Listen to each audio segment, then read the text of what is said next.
Одвондар студиэс хөтлөх цогтоо Орно хоёр мэдчилж байна. За та өөрийгөө жижигхэн махчин бар цоох болсон байна гэж төсөөлөд үзээрэй. Нилээд үлдсэн явж байгаа та. Тэгсэн чинь урд чинь гинт нэг шоргоолж гараад ирлээ. Та хоёрын хоорондын зай хэдхэн метр. Шоргоолж гэд таныг хараад цухтана. Та араас нь мэдэж хөөн. Та хурдаа нэмэн улам хурдлана.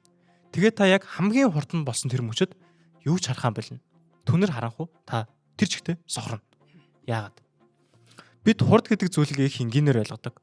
Махчин хурдан бол олцоо сайн барина. Олц нь хурдан бол махчнаасаа сайн зүхтаана. Тэгэхээр сая жилийн явцад ингээд байгалийн шадраллын явцад одоо ингээд амьтад улам хурдан болсоор эцэст нь бүгдээрээ пуужин шиг хурдан болцсон байх хэрэгтэй юм шиг. Зарим амьтан 300 гаруй км цагийн хурд хүрдэг. Зарим нь 100 км цагч хүрэхгүй мөртлөө гайхалтай анчаа. Зарим нь бүх биеэрээ хурдан биш ч эрүү, мөч, зэрэг биеийнхаа одоо зарим хэсгээр маш хурдтай хөдөлж чаддаг. Харин зарим амьтан өдөржин бараг хөдлөдөггүй мөртлөө энэ стратегиараа хэдэн 10 сая жил амжилттай амьдарч ирсэн. Болохоотой байна. Тэгэхээр өнөөдөр дэлхийн хамгийн хурдан амьтан хэн бэ гэдэг энэ энгийн асуултаас арай цааш нь илүү ухаж оръё. Яагаад бүх амьтан аль болох хурдан болоогүй юм бэ? Хурд хаана хүрээд хязгаарлагддаг юм бэ? Бас яагаад хамгийн хурдан нь үргэлж ялдаггүй юм бэ? Үүний хариуг олохын тулд эхлээд хэдхэн сантиметрийн урттай жижигхэн тайгер битл буюу бар цохыг одоо хэдүүлээ авч ярьцгаая. Монголд л гэхэд 20 гаруй зүйлийн бар цох бий. Харин Австралийн одоо Цицаделла хөдсооны гэдэг бар цох бол дэлхийн хамгийн хурдан гүдэг шавж. Ойролцоогоор 2.5 м буюу өөрийн биеийн уртаас 125 дахин их зай туулж чаддаг. Секундэд 2.5 м гэхээр нэг их сүртэй сонсогдохгүй байж магадгүй л дээ. Гэхдээ хэдхэн сантиметрийн урттай энэ амьтны хувьд бол асар өндөр хурд. Хэрв энэ бар цох над шиг 1.8 м өндөр хүн байсан бол яг ийм харьцаагаар хөдлөхөд цагт 800 гаруй км цагийн хурдтай явна гэсэн үг. Бараг зорчигч тээврийн онгоц. Гэхдээ бар цохын хамгийн сонирхолтой зүйл нь хурд биш. Олцоо хөөж байгаа бар цохыг ажиглавал хэсэг гүгээд гинт цогсно. Тэгснээ дахиад гүн. Дахиад цогсно. Олцсон зүхтаад байхад яагаад ингэж зогсоод байгаа юм бэ? Учир нь юу гэдэг вэ гэхээр хэд хурдан гүйх үед харааны систем нь өөрийнх нь хөдөлгөөнийг гүйцэхэн болждог. Олцноос ойсон тэр гэрэл нүдэнд орж мэдрэлийн систем тэр мэдээллийг боловсруулж олц хаашаа хөдөлж байгааг тогтооход хугацаа хэрэгтэй.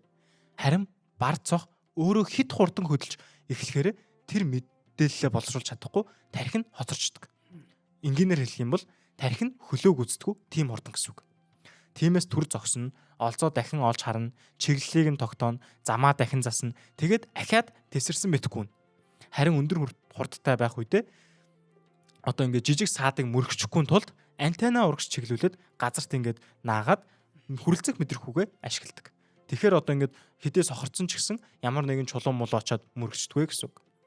За эндээс хурдны тухай эхний чухал санаа гарч ирж байгаа. Хурд гэдэг зөвхөн хүчтэй хөл, том булчингийн асуудал биш. Машин 500 км цаг хүрдэг байлаа ч гэсэн жолооч нь замаа харж чадахгүй бол тэр хурд яг хинт хэрэгтэй болох юм бэ? Амьтад ч гэсэн яг адилхан. Булчин хурдлахын хэрээр нүд, мэдрэл, тарих бүх бие нь тэр хурдыг удирдах чаддаг байх хэвээр.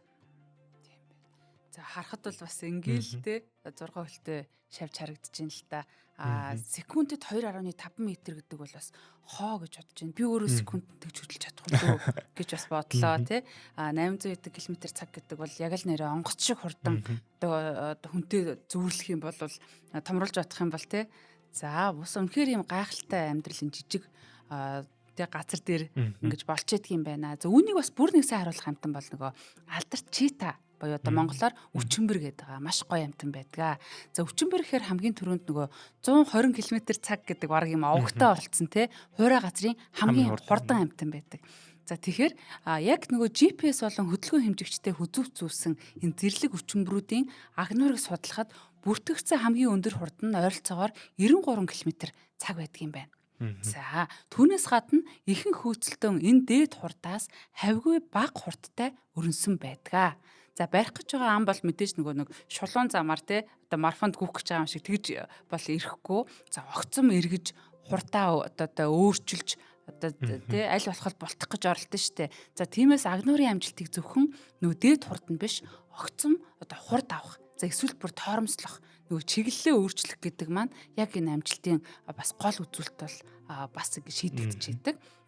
За биеийнхээ уртын бараг талтай тэнцэх урт сүлтэй. Ер нь манай Миги овгийнхан чинь бас те сүүлээрээ ингэж балансаа барьдгаар онцлог байдаг. За эргэлтийн үед бол энэ сүүл нөгөө тэнцвэрээ барихтан тусалдаг. За маш уян нуруутай одоо пүр шиг гэж хэлдэг. За энэ бол алхмын уртыг нэмэгдүүлж өгдөг. За морь бол одоо тийм уян нуруутай бас биш те. За тэгтэл өчмбөрийн нуруу болвол одоо те 60%-аас 100% нугларчгүй гэдэг ч тийм урт богино одоо тий хумигдаж ингэж байдаг учраас бүр хурдтад одоо тэгж их нөлөөлдөг. За нэмэх нь маш гоё урт мөчтэй амтан байдаг. За бүрэн далд ордгоо бас хумстай. За нөгөө гიშгэж байгаа сайн гуталтай бол сайн гүн гэдэг шиг тэр гიშгэж байгаа тэр байрлал нь болохоор энэ далд ордог энэ хумстаас нь бас ингэ шалтгаалдаг. За нохой, чон, үнэг зэрэг бол угаас ил хумстай гэдгийг манайхан мэдж байгаа тий. За муурынхны хувьд бол энэ нөгөө хагас байна гэдэг нь бол маш ингэж онцлог байдаг. За энэ нь одоо тэгж амжилттай хан хийхэд нь дэм үзүүлдэг байна. За богино зайд ийм өндөр хурд гарах нь мэдээж асар их энерги шаардна. Чин бүр тесрэлттэй хөдөлгөөн ингэж хийж байгаа тий. За гэхдээ биеийн температурыг нь одоо хэмжсэн судалгаагаар хөөцөлтөн өөрөө хэдхэн секундын дотор аюултай хэмжээнд халаадаг гэсэн одоо тэр юмтай халах нь шүү дээ одоо булчин шүрмсэн. Ийм энгийн тайлбар одоос тийм ч бас тохирдгүй юм байна. Одоо тэгж нэг таамагладаг гэх үү те. За харин олцоо барьсны дараа температур нэмэгдэх хандлага бол ажиглагдсан байдаг. Үүнд одоо нөгөө арслан цөвөр чон ч юм уу өрсөлдөгчөөсөө олцоо хамгаалах юм стресс нөлөөлж болохыг одоо судлаачид бас ингэж таамаглаж байгаа. Тэгэхээр одоо нэг хурдаа авч явахтай биш хангаа барьсныхаа дараа илүү халдаг байх нь шүү дээ. Тий одоо нэг сэтгэл санааны байдал гэдэг шиг тий. За өөрөөр хэлбэл өчмөр бол нэг олцоо барьлаа гэдэг асуудал дуусахгүй. Үүний ардаас одоо тий байнгын дараагийн амтнд булаалах гэдэг дараагийн асуудал ингээл бас эхэлж идэг гэсэн. За энэ хурдны одоо үн харагдана. За хөнгөн наривтер би ойрын зайд хурдан гүхэд давхихад те гайхамшигтай даваа тал үзүүлдгийг одоо харлаа. За хэдий ч одоо арслан шиг юм том ахчинтай хүч үзэхэд өөр нөхцөл үүсдэг. За тэгэхээр байгаль нэг амтнд бүх чадварыг зэрэг өгдөггүй. За 1.5-70-аар ихэнхдээ өөр нэг ингэж золиос байж идэг. За арслан гэдэг бол хүчмөртэй тэ харьцуулахааргүй том биетэй 250 кг хүрдэг ч юм уу. Хүчмөр нэг 60 кг хүрдэг ч юм уу тэ. Тэгэхээр тийм одоо нөгөө тулалдах давуу талтай биш гэсэн үг. Зүгээр хурдан давхиж одоо зээг өрөөсөд юм уу тэднэргээ барих хурдны давуу талыг авсан юм юм байна. Гэтэ ингээд энгийнээр бодох юм бол ч юм уу юм булчин дагаад хурд хүч баймаар илүү том биетэй илүү их булчинтай асар их юм том булчинтай байх юм бол илүү хурдтай баймаар ч юм шиг. Одоо жишээ нь заан яагаад өчмбрээс хурдан биш байгаа юм бэ? За одоо энэ асуулт руу орохоос өмнө хэдүүлээ. Эхлээд нэвтрүүлгийнхаа хамтран ажилттай танилцъя. За манай шинжлэх ухааны танин мэдхүйг түгээн дэлгэрүүлэх нэвтрүүлгүүд маань хамгийн гайхалтай хамтран ажилчвал бидэнд улирал болгон мянгаад нэвтрүүлэг хийх урам зориг өгдөг хүмүүс бол одоо яалтч аргагүй од мөндрийн алтан гишүүд байдаг. За тэгээд таа ч гэсэн манай бидний одоо энэ нэвтрүүлгүүд танин мэдхүүн энэ сайн үйлсийг дэмжихийг хүсэж байвал алтан гишүүн болох одоо сонирхол байвал Худалдаа хөгжлийн банкны IBAN нь 94000 4000 41 91 14 51 8 гэсэн од мөндөр танин мэдхүүн суваг эзэмшигтэй дансанд доор хаяж 100,000 төгрөгийг шилжүүлээд одоо алтан гишүүдийн маань гэр бүлд нэгдэж болно. За ингэж шилжүүлэхдээ өөрийнхөө Facebook нэр болон утасны дугаарыг бичин илгээгээд манай менежер тантай шууд холбогдоод одоо тэр группт маань нэмэх байгаа. За тэгээд энэ алтан гишүүн болсноороо ямар ашигтай юм бэ гэж хүмүүс бас бодож иж магадгүй. Алтан гишүүд болсноороо одоо манай бүх нэвтрүүлгүүдийг маань лайваар буюу одоо алтан оноотой шууд үзэх боломжтой. Тэгэд од мөндрийнхэнтэй хамгийн тийм ойр байдаг хүмүүс гэсэн үг. Тэгээд од мөндрийн зохион байгуулж байгаа янз бүрийн ивентэд одоо үн төлбөргөө оролцох ч байт юм уу эсвэл ингээд хамтдаа зохион байгуулад явдаг ч байт юм уу ингээд айгүй тийм ойр байдаг хүмүүс болдог байгаа. За ингээд шинжлэх ухааны танин мэдхүйг дэмжсэн одоо алтан гишүүдтэй үргэлж талархалж явдгаа илэрхийлье. За сая авралтаар бас алтан гишүүд маань маш их сурж одоо тий асууж хувь чатаар зэрэг ингэж холбогдож байсан. Тэгээ бид бол нөгөө 3 сарынхаа бас 3 жилийнхаа төлөвлөгөөг гаргалаа. Алтан гишүүд маань бүр төлбөрөө хийгээд тий группээ нэгээч яасан бэ та хэд маань гээд айгүй их бас тэгсэн. Тэгэхээр яг одооноос ингээд нэгдлээ. Та бүхэн маань алтан гишүүд хаалтай групптэй тавтаа мөрлөөрэй. Их баярлалаа. За баярлалаа. За одоо түрүүний асуулт. Яагаад тэр том булчинг дагаж одоо энэ том тэр асар их хүчийг дагаж хурд нь ирэхгүй байгаа юм бэ гэдэг. Тийм. За би томрох үед хүч жин 2 ижил хэмжээгээр өсдөггүй юм байна. Одоо жишээ нь төсөөлөл тоо. Нэг жижигхэн хулганы уртыг нь, өргөнийг нь, өндрийг нь бүгдийг нь 2 дахин томрууллаа гэж төсөөлөх юм бол эзэлхүү мас нь ойролцоогоор 8 дахин нэмэгдэнэ. Харин булчингийн хүч нь хөндлөн огтлын талбайтайгаа холбоотой учраас ойролцоогоор 4 дахин л өснө. Тэгэхээр би томрох тусам хөдөлгөх ёстой масс нь булчингийн хүчнээс илүү нэмэгдэж эхэлдэг. Заан асар хүчтэй ч тэр их хүчээрээ асар том тэр авраг биеэл хөдлөхөд хангалттай байдаг. Хит жижиг амьтанд харин өөр асуудал байгаа. Хөл богино, алхан богино. Тэгэхээр хамгийн өндөр хурдвал хамгийн өндөр боломжит хавсалууд хурдвал хамгийн хурдтай амьтад одоо ихэвчлэн заан шиг аврах томч биш, эсвэл хулган шиг өчүүхэнч биш. Яг ийм дундаж хэмжээтэй амьтад хамгийн хурдтай байдаг. Жишээ нь усанд халим хамгийн хурд нь биш. Агаарт тас хамгийн хурд нь биш. Газарт заан хамгийн хурд нь биш. Гэхдээ хурдыг зөвхөн километр цагаар хэмжээд байх юм бол жижиг амьтдын тэр гайхамшигыг бид ерөөсөө анзаарахгүй. За жижиг амьсгалын гайхамшигын нэгэн жишээ бол Хойд Америкт байдаг өчүүхэн Калифорни хажиг бөөс. За Майт гэдгийг хажиг бөөс гэж орчуулж байгаа. За энэ хажиг бөөс бол секундэд 322 биеийн урттай тэнцэх зайг туулж чаддаг. За энэ хажиг бөөс бол Аалзныхан дундаа хамгийн хурд нь. За энэ нь юу гэсэн үг юм бэ гэх юм бол хэрвээ энэ хажиг бөөс 1.8 м өндөртэй хүн байсан бол ойролцоогоор 2000 гаруй км цагийн хурдтай хөдлөнө гэсэн үг. Асар их хурд. За мэдээж хажиг бөөсийг хүний хэмжээтэй болголоо гэд үнэхээр 2000 км цагийн хурдтай гүн гэсэн үг одоо байх боломжгүй л дээ. Масштаб өөрчлөхөд нөгөө физикийн ч гэсэн дагаад өөрчлөгдөнө. Гэхдээ л өөрийнхөө хэмжээтэйгээ харьцуулахад ямар аимшигтай хурдтай гэдгийг эндээс харж болж байгаа. За энэ бол Аалзныхан буюу одоо сэр нурууг хөттэй амьтан шүү дээ. За тэгвэл сэр нуруутны ертөнцид нэгэн шувууг одоо хэдүүлээ харцгаая. Анагийн бэлзуухаа гэдэг айгүй үзэсгэлэнтэй нэг хөрхөн шувуу байгаа. За ер нь бэлзуухаанууд масар хурдтай байдаг. Секундэд 80 удаа далавчаад дэвж мэвдэг. 8-ын тоод зурж далавчаад дэвдэг. Айгүй хөрхөн жижигхэн хэдхэн грамм жинтэй шувуунууд байдаг. За энэ анагийн бэлзуухаа бол тэр дундаа их үзэсгэлэнтэй. Бас маш хамгийн хурдтай бэлзуухаа. За жижигхэн цэцгийн өмнө агаарт 8-ын тоо зурн тогтож нисэж байгаа энэ шувуу хосоо татах үедээ огт өөр болдог. За эхлээл нөгөө хосоо татах бүжиг мүжгээ хийгээл гэрлийн үзүүлбэрээ дээр үзүүлнэ. Тэгснэ ер нь одоо ийм шувуу нь одоо нэг модны мөчөр дээр суудсан байгаа гэж төсөөл.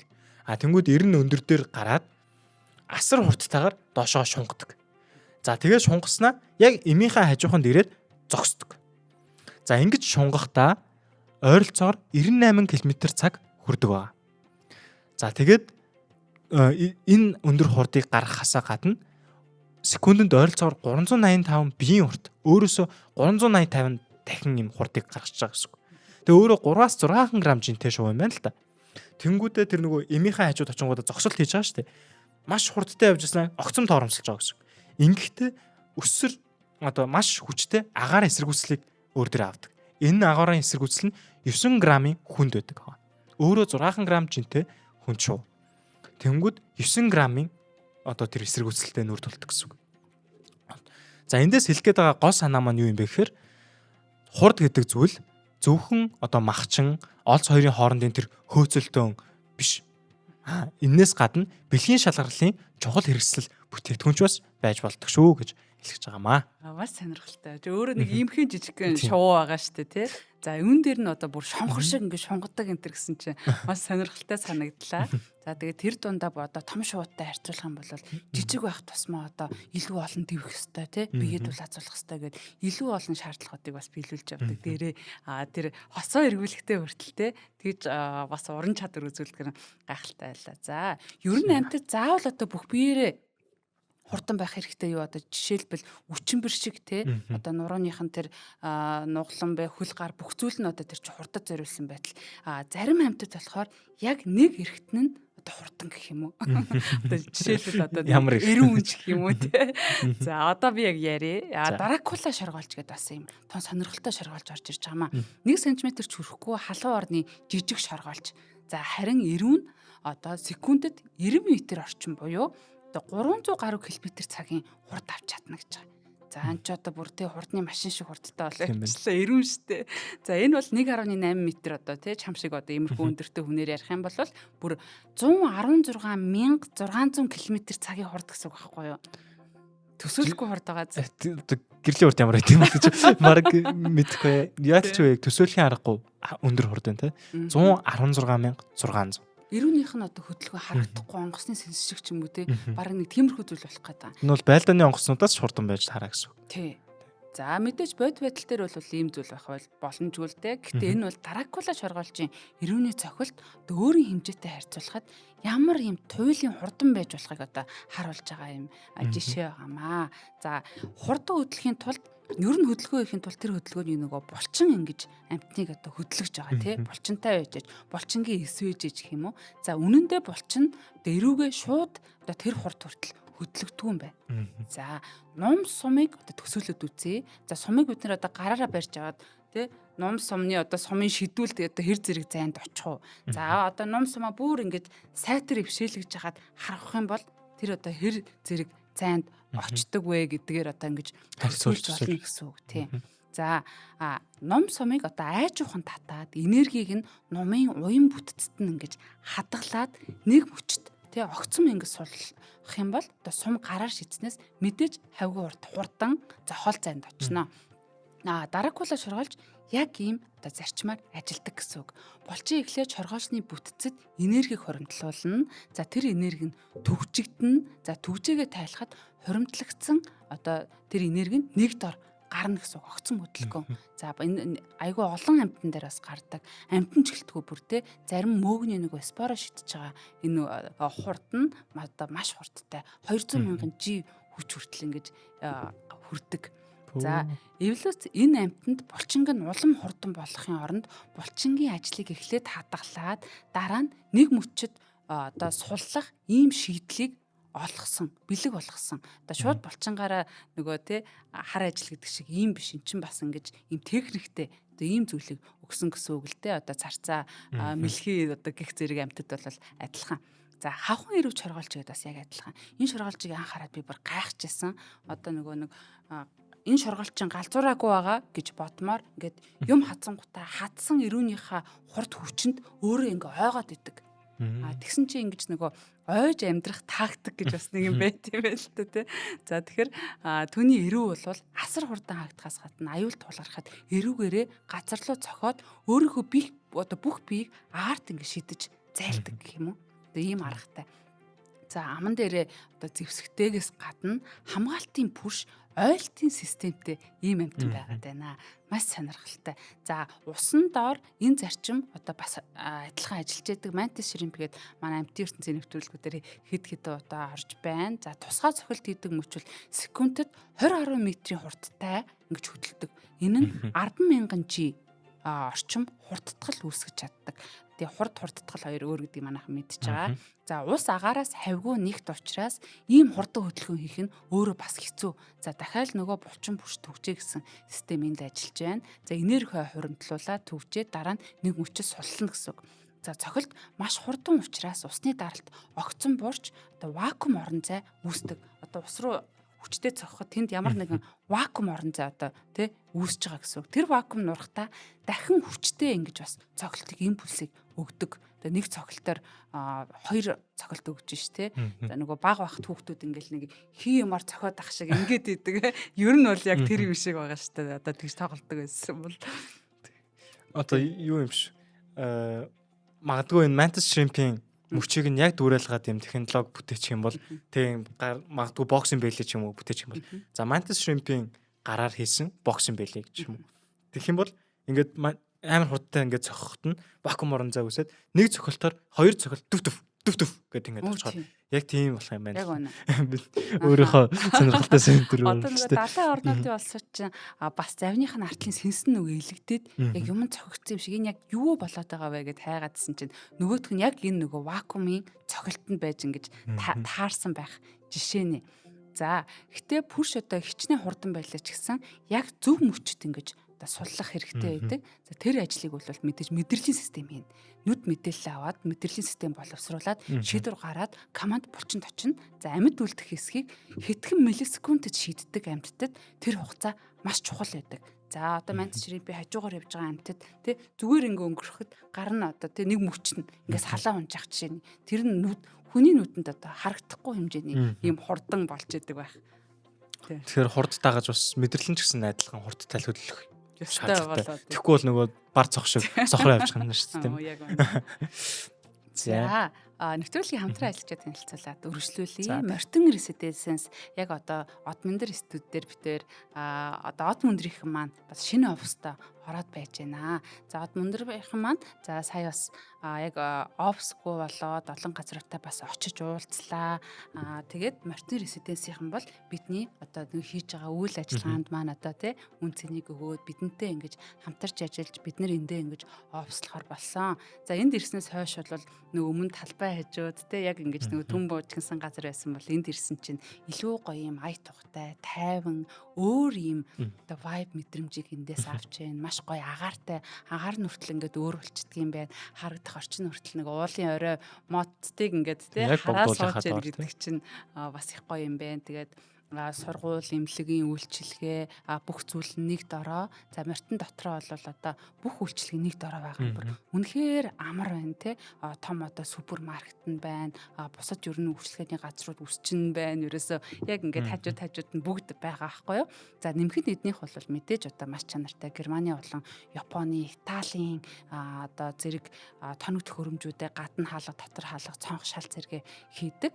За тэгээд та бүхэн маань бас ирж үзээд борлуулалтын албатай нуулзаарай. Холбогдох утас нь 76 тэгтэг 67 гэсэн байна. Тэгэхээр Мортон Residence-ээс одоо манай алтан гишүүд маань бас ирээд за тий Од Мөндрийнхнээс тэмдгээ бас ингэж тий авахаар болсон шүү. Одоо нүүсэн шүү гэдгийг бас энэ ташранд хэлье. Нэвтрүүлгийнхаа ивэд итгэжтэй их баярлалаа. За маш их баярлалаа. За түрүү нөгөө мэдрэл ярьжсэн. Мэдрэл гэснээс одоо энэ мэдрэл чи одоо яалчгүй ингээ хурдыг дагаж мэдрэлэн ч гэсэн сайжрах хэвээр. Тэнгүүд зарим арваалж энэ мэдрэлд зарцуулах хугацаагаа бүр аюу сонирхолтой бас энгийн аргаар шийдсэн байт юм байна. Тэр нь тэдний одоо энэ зүгтах рефлекст авраг аксон буюу маш бүдүүн мэдрэлийн ширхгүүд байдаг. Хүнийхээс одоо энэ мэдрэлүүд нь 100 дахин том. Мэдрэлийн ширхэг бүдүүн болох тусмаа цахилгаан дохио хурдан дамжих боломжтой болж байгаа гэсэн үг. За энэ арваалчны аврах том энэ аксон нь хожим хүн төрлөختөн мэдрэлийн импульс хэрхэн үүсэж дамждгийг ойлгоход хүртэл тусалсан байна. За алдарт Hodgkin Huxley гэдэг одоо юм биологийн шинжилгээ ухаанд маш алдартай юм судлаачд байгаа. Тэр хоёр судлаачийн бас нэг юм хамгийн алдартай болсон энэ туршилтуудынх нь нэг бол яг энэ арваалчны аксон байсан. Одоо энэ арваалчн дээр л энэ судалгааг хийж хүний мэдрэлийг өдөр ингэж ойлгоход маш төхөн болсон гэсэн үг. Цахилгаан импульсээр явдаг гэдгийг тогтоосон байдаг шүү. Тийм. Тэгээд энэ чинь нөгөө хүнийхээс 100 дахин том аксон болохоор илүү судлахад амар объект болж байгаа юм л да. Тийм. Хайбрид. Яа цахилгаан гэж боддог байсан хайбрид гэдгийг одоо эндээс нээсэн байдаг тийм. За тэгээд нэг амьтанд махчнаас хэдхэн миллисекунд илүү хурдан зүгтахын тулд хувьссан энэ бүтц бидэнд мэдрэлийн эс хэрхэн ажилтгийг ойлгуулсан гэхээр үнэхээр юм гайхалтай байгаа. За тэгэхээр хурд бас дан хөл гарны тухай биш. Булчин, яс, мэдрэл, тарих, мэдрэхүү, биеийн хэлбэр гэд бүх юмных нь одоо нийлбэр байгаа. За тэгэд орчин солигдоход хурдны дүрэн бас солигддог. Дэлхийн хамгийн хурдан загас гэж хайвал одоо Google-с хайх юм бол sailfish буюу одоо нөгөө далбаат загасыг гаргаж ирж магадгүй. За хурд нь бол ойролцоогоор 100 гаруй км цаг гээд ингээд бичсэн байгаа. Гэхдээ зарим жагсаалтад болохоор black marlin буюу хар марлиныг түүнээс ч илүү хурдан гээд бас ингээд янз ингээд маргаантай байдаг л да. Гэхдээ эдгээр тооны зарим нь орчин үеийн төхөөрөмжөөр загасны хурдыг шууд хэмжсэн юм рекордууд биш.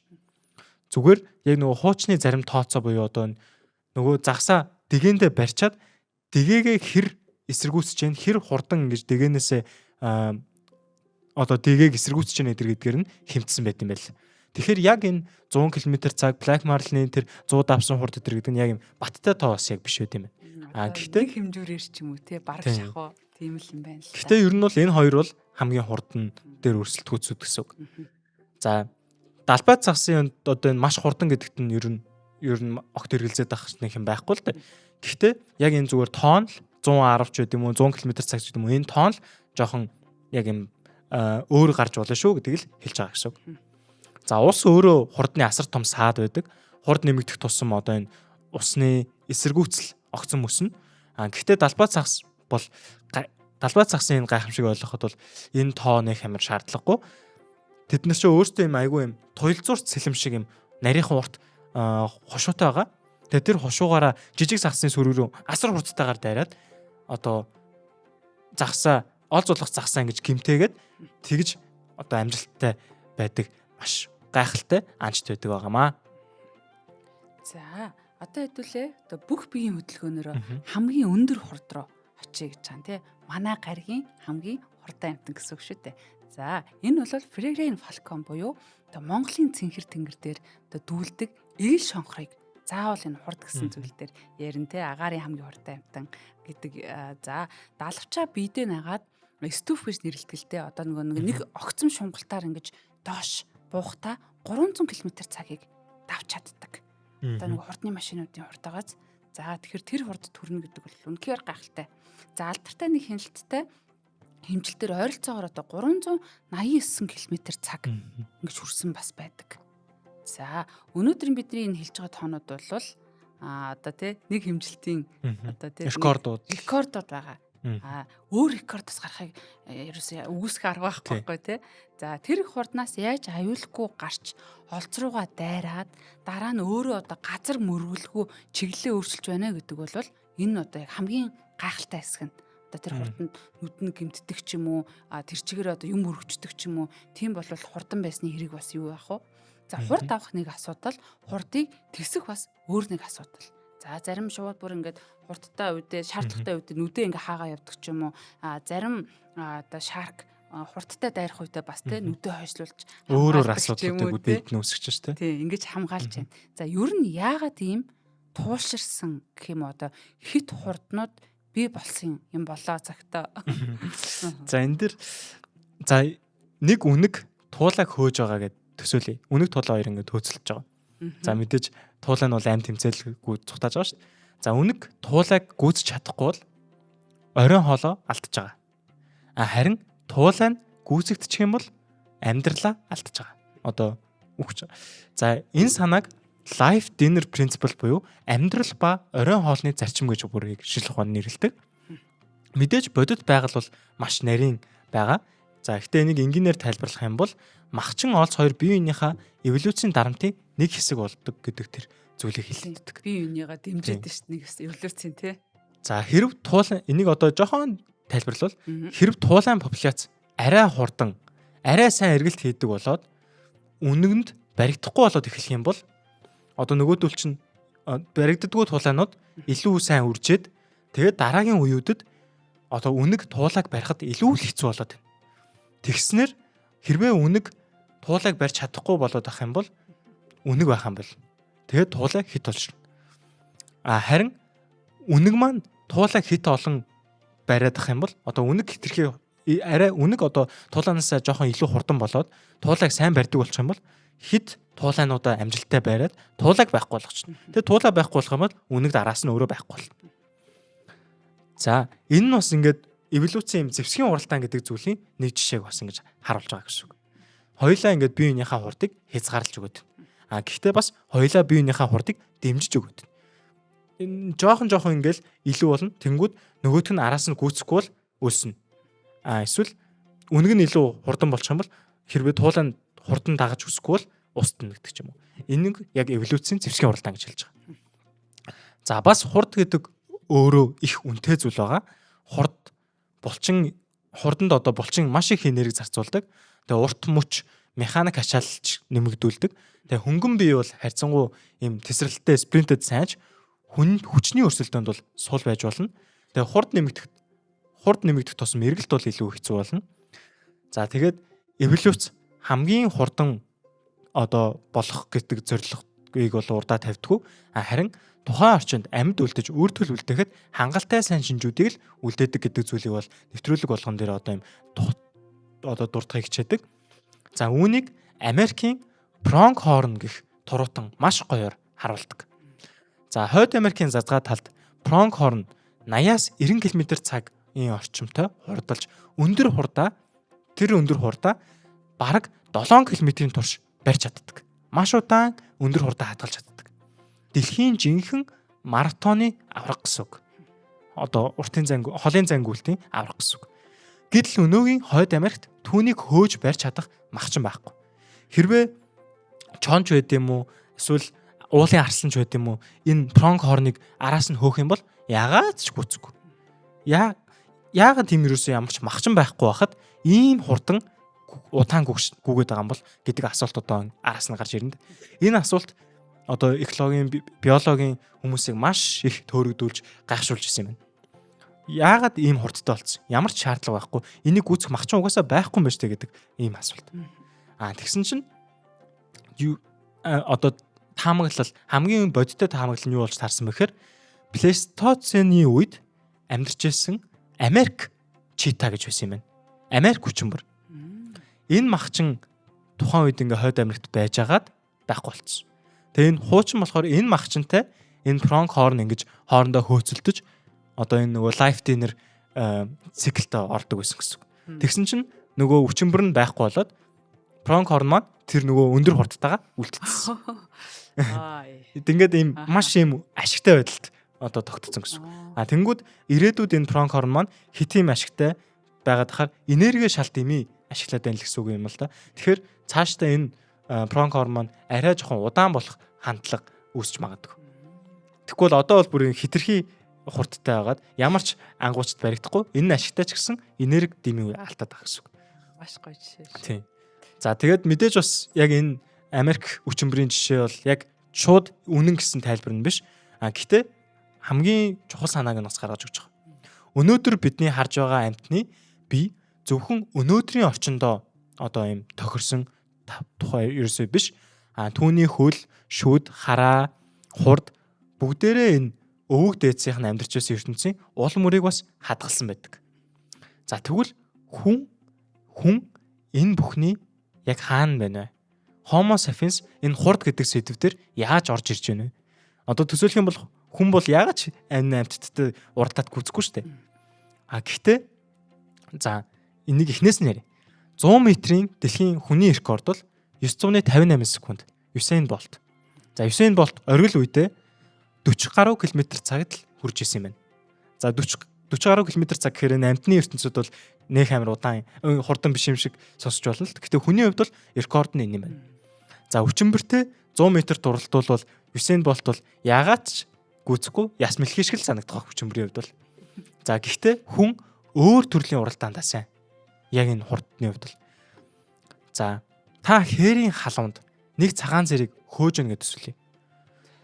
Тэр огцом хурд игээд одоо нөгөө цагаан зэрэг чи огцом хурд игээд танаас маш урдан алга болоод холдчих чадна. Гэхдээ одоо хүн ингээд та ингээ араас нь гүцэх гэж орлох юм бол мэдээж гүцэхгүй. Гэхдээ хүн арай өөр аргатай. Одоо persistent hunting буюу уйхгүй араас нь дагдаг. Бид мөрийг нь дагна. За цагаан зэр ингээл зогсоол харж таарна. Гэтэ та ойртоо л байна. Магадгүй өвсний дундуур ингээд нуугдаал ойртно. Тэгээ цагаан зэр магадгүй таныг дахиж хараад дахиад зогтоно. Гэтэ та дахиад дагна. За тэгээд магадгүй 1 удаа, 2 удаа, 3 удаа, 4 удаа, 5 удаа гэд зугтаасаар хагаад нэг үе цагт л баригдчихл таарна. За одоо энд бол хин хамгийн хурдан бэ гэсэн уралдаан биш. Хин хөдөлгөөнөө хамгийн удаан үргэлжлүүлж дулаанаа илүү сайн зохицуулж чадчих вэ гэдэг уралдаан болж байгаа. Гүүх тусам нөгөө хөлөрж мөлрөөд асуудал гарч ирж шít.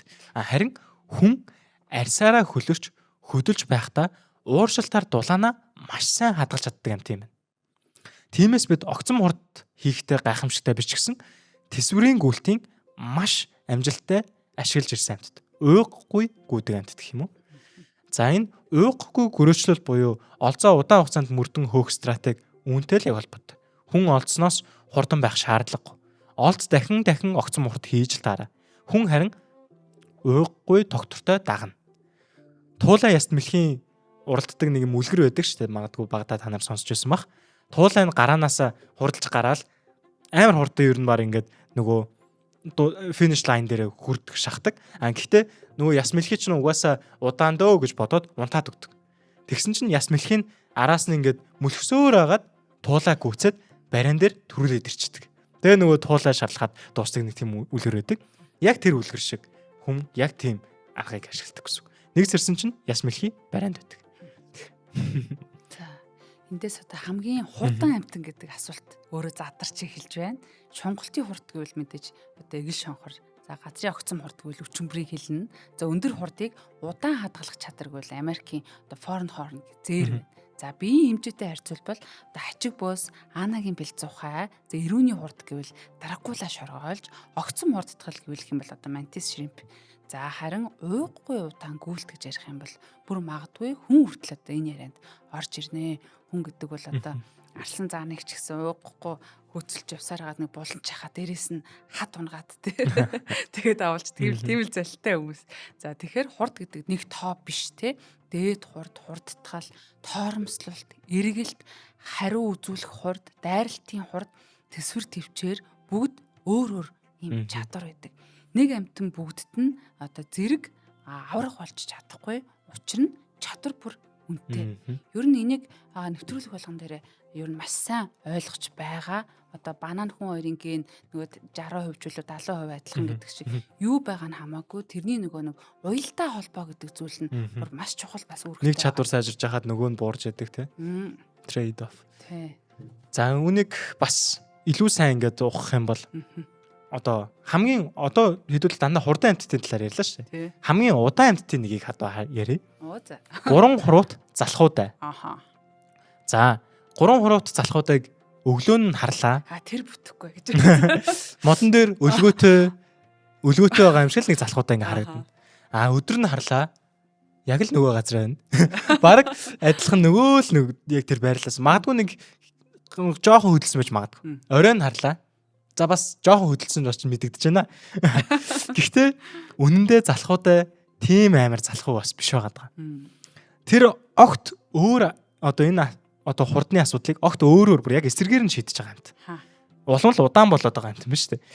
Түүний одоо энэ гол хэрэгсэл нь одоо түүний одоо энэ яагаад ийм удаан болсон шалтгаан нь түүний идж байгаа тэр хоол нь өөрөө маш бага энергийг өгд юм байна. Тэгээ шингээхэд ч их хэцүү юм байна. За тэгэхээр энийг энгийнээр ойлгох юм бол орлого нь багвал зарлага багасгах хэрэгтэй шүү дээ.